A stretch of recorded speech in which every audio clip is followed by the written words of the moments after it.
নমস্কার বন্ধুরা, বাংলা বার্তায় আপনাদের স্বাগত। বর্তমান বাংলাদেশের যা পরিস্থিতি সেই সম্পর্কে তো আমরা অবগত রয়েছি। সেখানে কি বিপুল পরিমাণে ভারত বিদ্বেষী ছড়িয়েছে সেটা আমরা দেখছি, এবং এমনকি এই বিষয়ে সরকারও একই পথে হাঁটছে। অর্থাৎ সরকারও তাদের মনোভাব, ভারত বিরোধী মনোভাব তো প্রকাশ করেই দিয়েছে।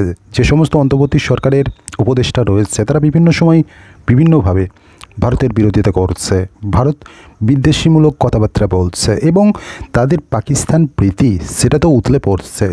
বিগত দিনে আমরা দেখেছি শেখ হাসিনার সরকার থাকাকালীন কিন্তু এই জিনিসগুলো আমরা কখনোই দেখিনি। পাকিস্তানের সঙ্গে এত গদগদ একটা মাখো একটা সম্পর্ক আমরা কখনোই দেখিনি, কিন্তু ইউনূস আসার পরেই আমরা দেখতে পেলাম যে পাকিস্তানের সাথে সম্পর্ক তারা একদম গদগদ করে নিচ্ছে। মানে ভারতের সাথে তারা যেন কোথাও না কোথাও দূরত্ব তৈরি করছে, ভারতের সঙ্গে তারা আর সুসম্পর্ক বজায় রাখতে চায় না, এরকম একটা বিষয়।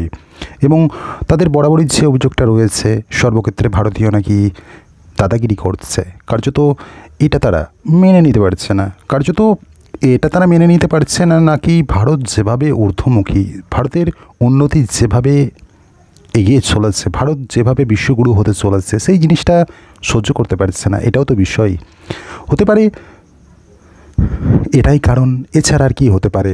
ভারত তো কখনোই এমন কিছু কাজ করেনি বাংলাদেশের বিরুদ্ধে, বরং মুক্তিযুদ্ধ থেকে শুরু করে বিভিন্ন পর্যায়ে আমরা দেখেছি কখনো বা ভারত বাংলাদেশকে উপহার দিচ্ছে, কখনো বা বিভিন্ন ক্ষেত্রে বিভিন্ন পর্যায়ে কিন্তু ভারত বাংলাদেশকে বরাবরই একটা সমর্থন করে আসছে।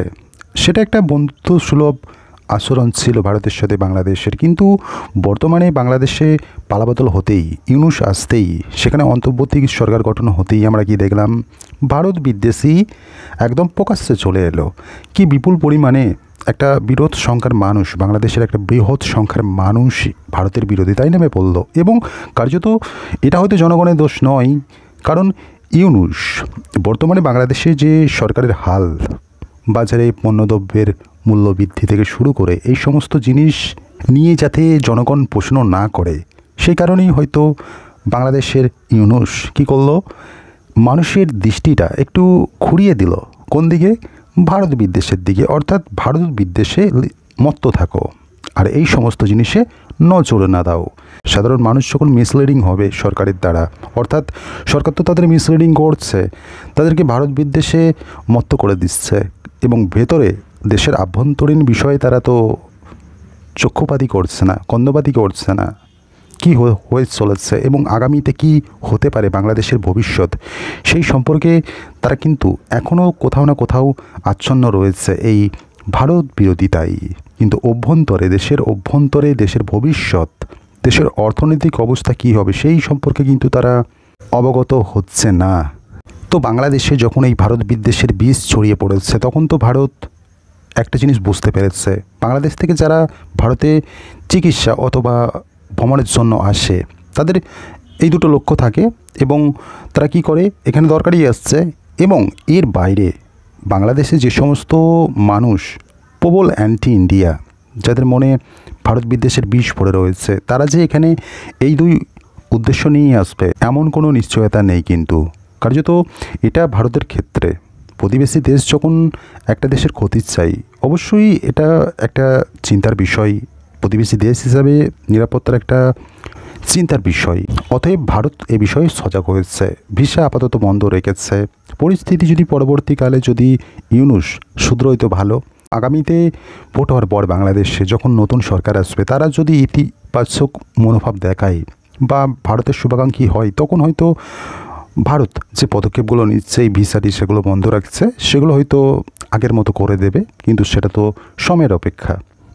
এবং বাংলাদেশে যখন এই টালমাটল পরিস্থিতি, ইউনূসের কঠোরপন্থী সরকার গঠন হলো, তারপর থেকেই দেখছি সংখ্যালঘুরা বাংলাদেশে অত্যাচারিত হচ্ছে, এবং কখনো বা দেখছি বাংলাদেশের যারা সংখ্যাগুরু তারা এই বাংলায় এসে ধরা পড়ছে পুলিশের হাতে, এবং শয়ে শয়ে ধরা পড়ছে।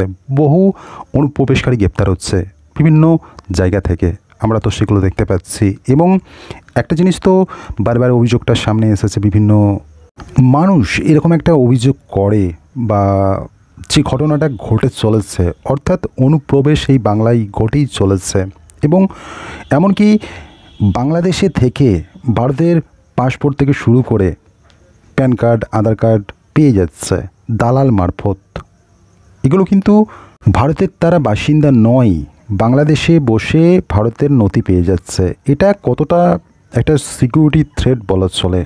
এবং এগুলো তো সম্পূর্ণ বেআইনি, অবৈধ এবং শাস্তিযোগ্য। এই সমস্ত বাংলাদেশে টালমাটল পরিস্থিতি, ভারতবর্ষে বাংলাদেশিদের অনুপ্রবেশ, এই সমস্ত ঘটনা তো ঘটছে। এবং আমরা সাম্প্রতিককালে দেখলাম পাসপোর্ট চক্র একটা পুলিশের সামনে ধরা পড়ল। পুলিশ একটা পাসপোর্ট চক্র, মানে বিভিন্ন ব্যক্তি মিলে পাসপোর্ট দেয় বাংলাদেশিদের, মানে বাংলাদেশিরা ভারতের পাসপোর্ট নিয়ে বিদেশে রওনা দিচ্ছে। বিদেশে যদি তারা কোনো কর্মকাণ্ড করে, সেটা কিন্তু তারা বাংলাদেশি হওয়ার সত্ত্বেও দোষটা চাপবে ভারতের ওপর। স্বাভাবিকভাবেই বদনাম হবে ভারত, কারণ তারা বাংলাদেশের বাসিন্দা, পাসপোর্ট নিচ্ছে ভারতের। এগুলো ভাবা যায় এরকমও ঘটনা ঘটছে। এবং সাম্প্রতিককালে এরকমই একজন ব্যক্তি গ্রেপ্তার হলো। বারাসত আদালতে কর্মরত একজন কর্মী বা মোহরি বলা চলে। তিনি বাংলাদেশিদের Aadhaar card, PAN card, birth certificate এই সমস্ত কিছু বানিয়ে দিতেন। এবং এই যে নথিগুলো, এগুলোর একটা নির্দিষ্ট মূল্য ধার্য করে দিয়েছেন তিনি। মানে বাংলাদেশে বসে ভারতের নথি পেয়ে যাচ্ছে। আধার কার্ড করতে 15,000 টাকা দিতে হবে ব্যক্তিকে, আবার বার্থ সার্টিফিকেট করতে গেলে 12,000 টাকা, আবার প্যান কার্ড করতে গেলে 3,000 টাকা এই ব্যক্তি নিতেন। মানে ভাবা যায় এই সমস্ত ভারতের বাসিন্দারাই, এই সমস্ত ব্যক্তি, ভারতের ব্যক্তি, তারা ভারতীয় হয়েও সম্পূর্ণ স্বার্থ সিদ্ধির জন্য, নিজেদের ব্যক্তিগত লাভের জন্য ভারতকে এরকম ঝুঁকির দিকে এগিয়ে দিচ্ছে।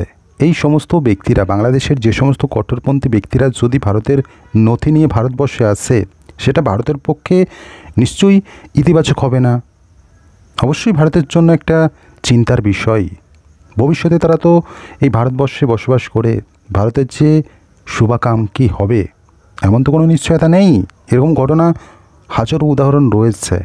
ভারতে থাকে কিন্তু সুরটা যেন কোথাও পাকিস্তানের, বাংলাদেশের, এমনও ব্যক্তি তো রয়েছে। এবং ভারতের দুদিনে এরা যে শুভাকাঙ্ক্ষী হবে, ভারতের পাশে থাকবে, এরকম তো নয়। তো এই যে দালাল বলা চলে সমীর দাস, তাকে তো পুলিশ গ্রেপ্তার করেছে এবং তার বিরুদ্ধে চার্জশিটও বানিয়েছে।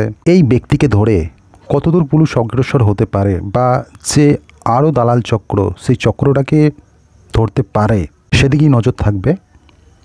এবং যত বাংলাদেশের পরিস্থিতি উত্তাল হচ্ছে, ভারতে কিন্তু একটা চাপ সৃষ্টি হচ্ছে, সেটা হলো অনুপ্রবেশ। আর এই অনুপ্রবেশকারীদের সাহায্য করছে এই সমস্ত ব্যক্তি।